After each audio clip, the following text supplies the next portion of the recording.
What's up, y'all? Merry Christmas. We're here.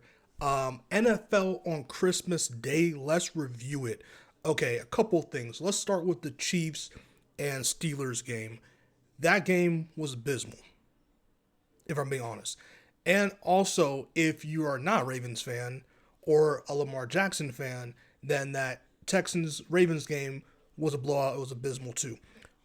But here's the thing, as a whole product, I actually really like the idea because as someone who loves sports and loves just having days where you're just off work, you can just sit down and enjoy sports nonstop all day. Today was a perfect recipe, and I personally think the NBA and the NFL can coexist on Christmas Day perfectly, bro.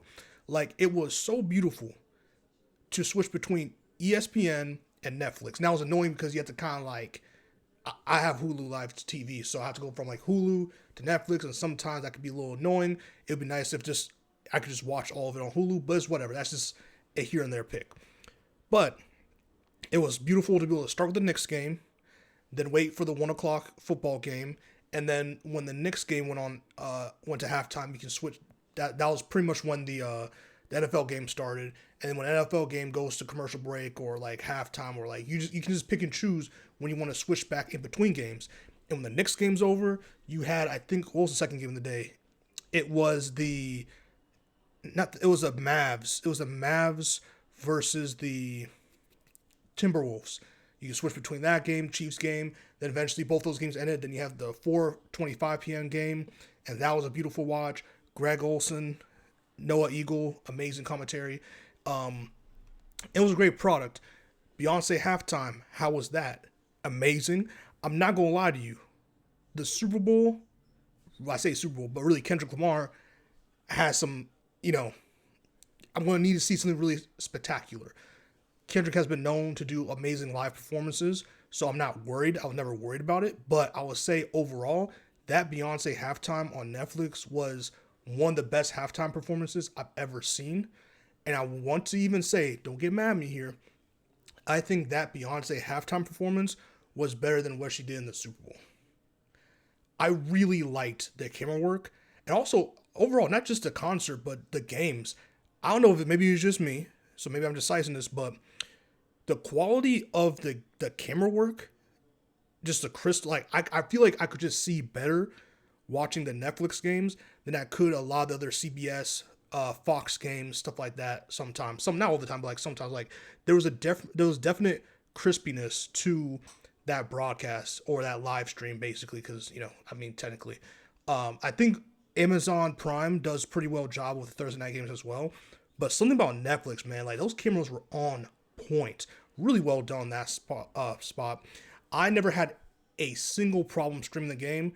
The only complaint I have about the Netflix stream, this is really minor, was that they, like when I switched back, like I switched from Hulu to watch the basketball games and then switched back to Netflix to watch the football games, like I'll switch back and forth.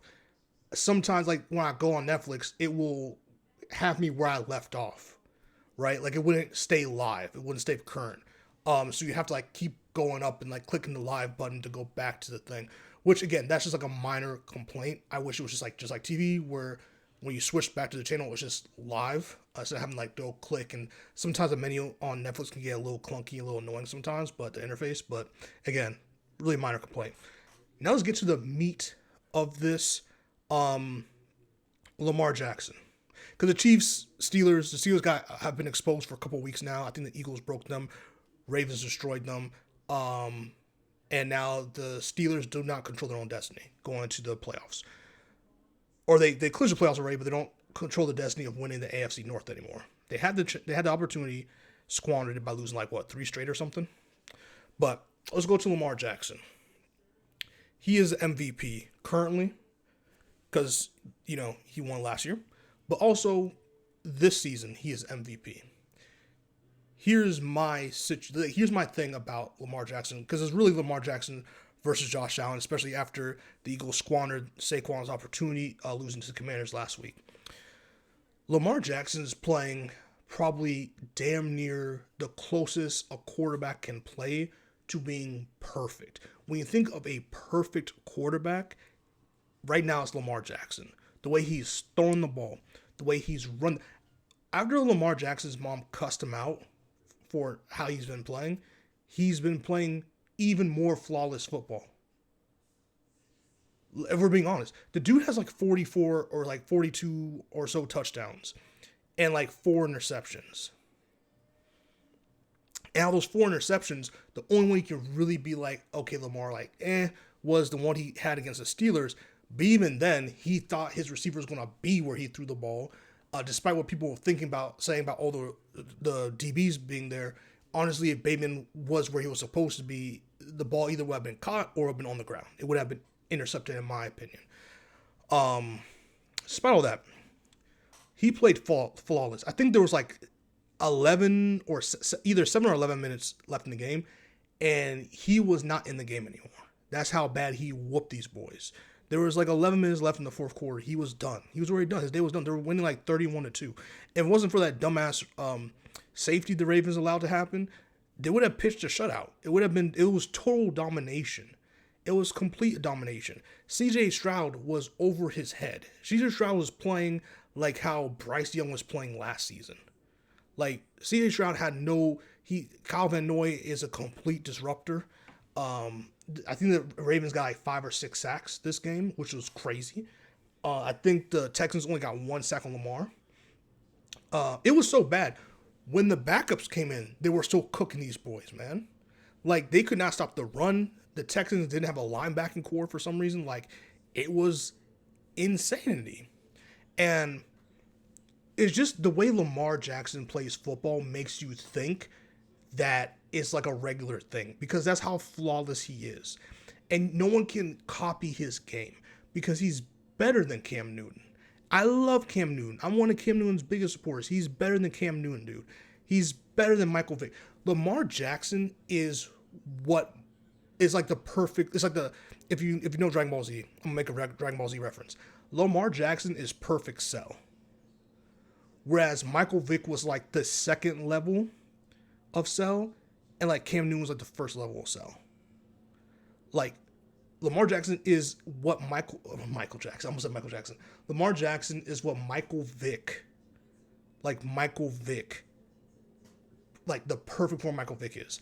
The arm, the ball placement, the arm, the speed, just everything, the complete package that is Lamar Jackson is amazing. And being able to enjoy and watch this is a beautiful thing, dude.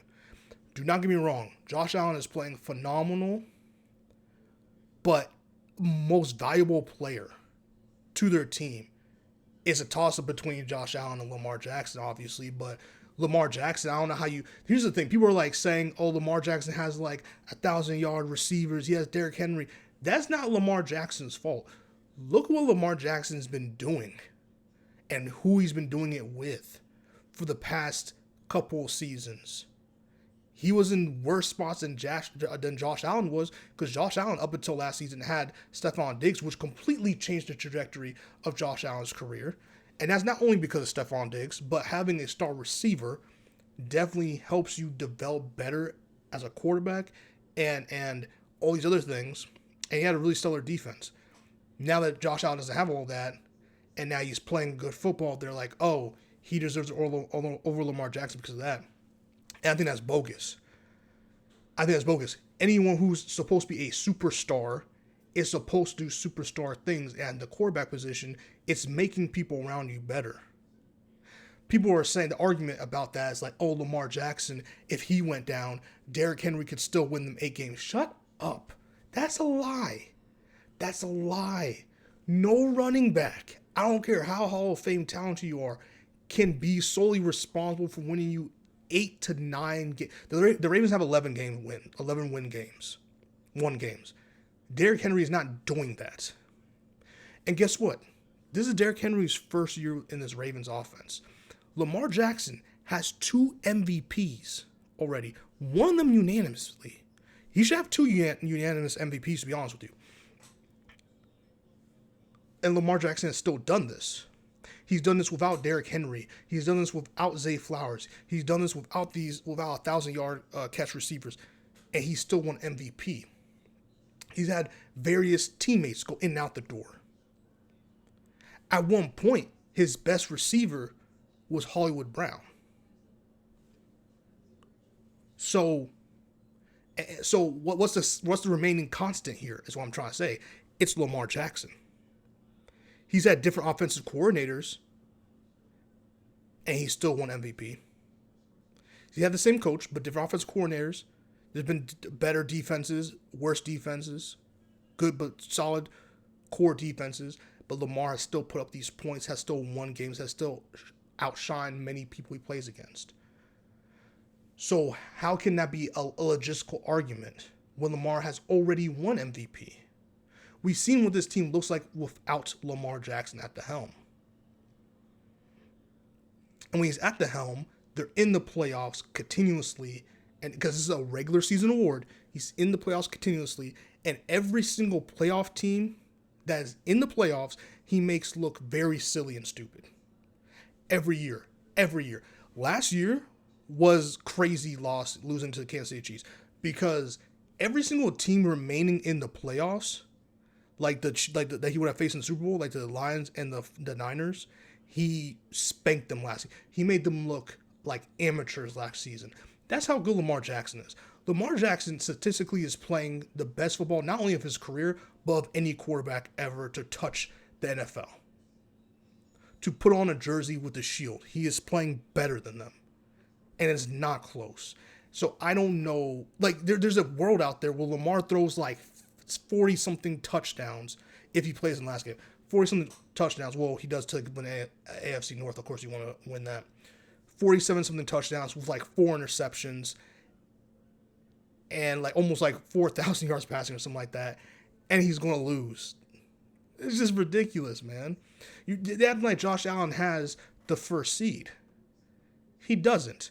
And guess what? When the two of them faced off earlier this season, Lamar Jackson won that game. Not only did he win it, because I don't believe in like quarterback versus quarterback unless you're talking about their stats for that game. Because the quarterback faces the opposing defense, not the other quarterback.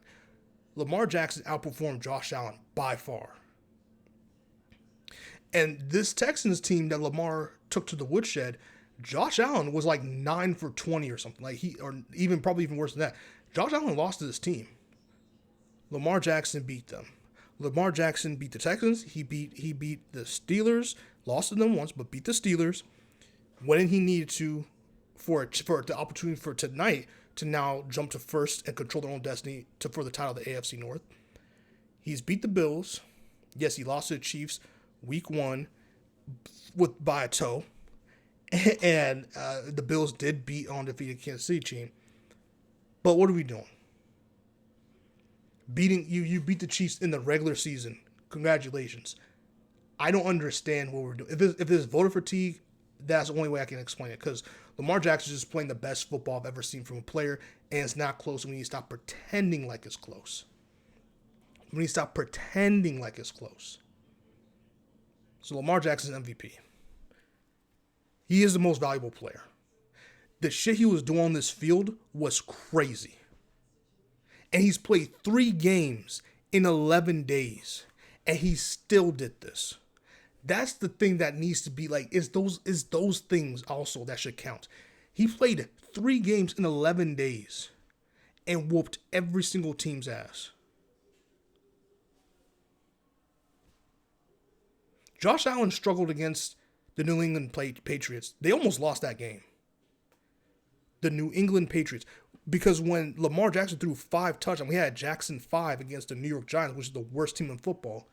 People are like, oh, he's stat padding. And of course he's going to blow out that team. Well, Josh Allen gets to play the New England Patriots twice. Miami Dolphins twice. And the New York Jets twice, who he's facing this week. Yet he barely beat the New England Patriots. And before y'all say, well, the Bengals are bad and da-da-da. Listen. The Bengals are still in the playoff race, by the way, which is insane. The Bengals, despite how terrible they've been this season, has still averaged almost like 35 to almost like 40 points a game because Joe Burrow and T. Higgins and Jamar Chase are playing out of their mind. They're winning in spite of their defense and head coach, in my opinion. Lamar Jackson's MVP. And to say that the MVP race was over a couple of days ago or like a couple weeks ago was crazy. The only reason why Lamar Jackson, this MVP discussion with Josh Allen even happened is it's only because Lamar Jackson lost against the Steelers, in which he still had a better statistical day than Josh Allen that week. So I'm just confused of what we're doing right here. But Merry Christmas and almost Happy New Year. Lamar Jackson will be MVP by the time the calendar date goes to 2025. God bless.